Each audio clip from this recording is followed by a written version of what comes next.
loves, welcome back to Leia Loves Stuff. This is your cozy corner on the internet to reflect, reset, and find relief.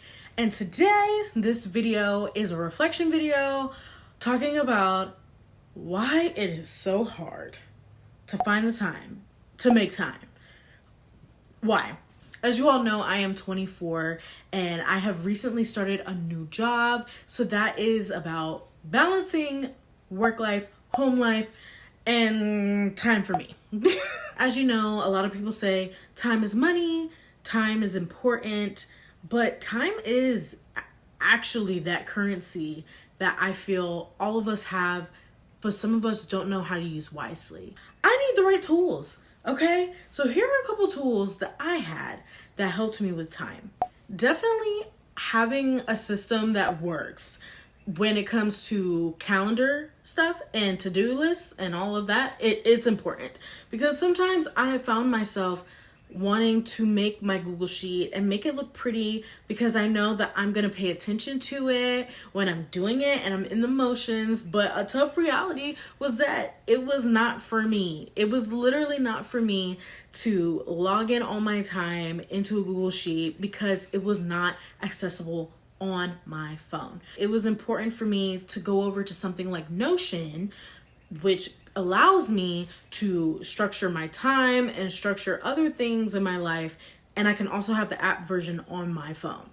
Or just using a basic calendar app, reminders, alarms, all of that was important because I had to be real with myself. The tools that I need to use need to be the ones that I'm gonna use every day. What I do in my life because I am on my phone all the time. So if it's something that's heavy, like creating a budget or putting together a document, I know that I need to be in the right mindset to go and open up that laptop. Now, if that works for you, that's great. Beautiful. Love it. Keep it there. Me could not do it. So I had to do something that worked for me.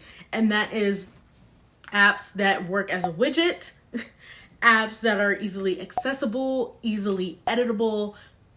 That is what's going to get me through and through. Toughest pill to swallow was that everything that is supposed to be structured quality time is not going to be as of good quality if I do not have me time.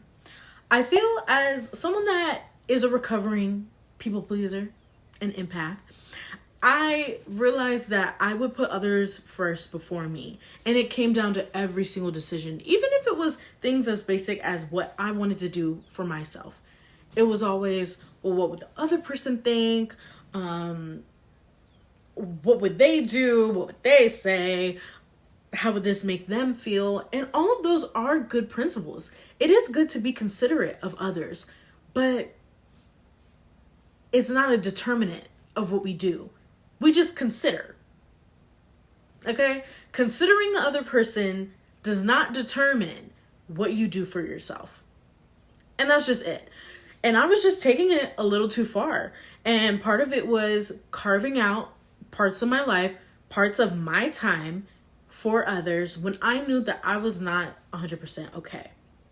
Now, there is a little bit of a caveat to that because it can go very overboard in the other side of it, being that it's always me, and I never have time for anybody else.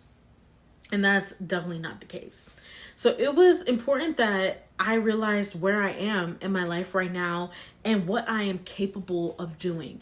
And that is, if I'm going to schedule time with someone or I'm going to be saying, yes, I can do something, I need to be able to do it, but do it to the best of my ability of who I am at that moment. That is important when it comes to time. And also following through is also important. And that is part of time management. If I'm going to spend time with someone, like having a phone call, I need to make sure that it is of quality and I can deliver. So maybe that means, hey, don't go overboard the night before because I know that I'm going to have to get on a phone call with my friend back home and talk to her all hours of the night. Another thing with time that I did not realize I actually needed was that there is me time for self-care, but there's also me time for check-ins. And that really changed me. I guarantee you that a lot of you do not schedule time for just thinking. And I may be right. This is supposed to be a time where I schedule for myself to just sit and reflect. Sitting, reflecting, slowing down, being mindful. And a lot of people would think you're just literally wasting time because you can do something else in those 15 minutes, in that hour, than just sitting down and thinking. But no, thinking is actually a reset. Now, obviously, once again, you want to be balanced with your thinking. You don't want to overthink during this time. You don't want to dwell on things in this time. This is a check-in with where you are in life and where you want to be. So some people may see this as a time to journal. Others may see this as a time to Pinterest. Others may see this as a time to literally just sit and be in silence. And that is okay. And some may actually do activity like yoga, focusing on breathing and things of that nature. Maybe you find out, hey, food, my diet is not great. Relationship could be a little bit better with this person. Or, hey, I'm really tired. What can I do to make this better? I believe that having those check-ins daily is very important. And if you can't do daily, this is where time works for you. Maybe you're better with a check-in every 2 days, maybe every week, maybe a month, and you can just go back and see what is it in different parts of my life that I can do to make it better. So those were a couple things that I learned recently, honestly, about time and making time work for me. So just remember that time is of the essence, and we always want to live intentionally, and you shouldn't stress time, you shouldn't rush time, and you shouldn't dwell on past time. Present is so important, and making it work for you is what's going to lead you to a better life. And you know me, I am still living. This is my first time living on earth, and I'm figuring it out as I go. So I'm on this journey with you. If you like this video, of course, subscribe and like, and I'll be back with another one. Okay? Love you. Mwah.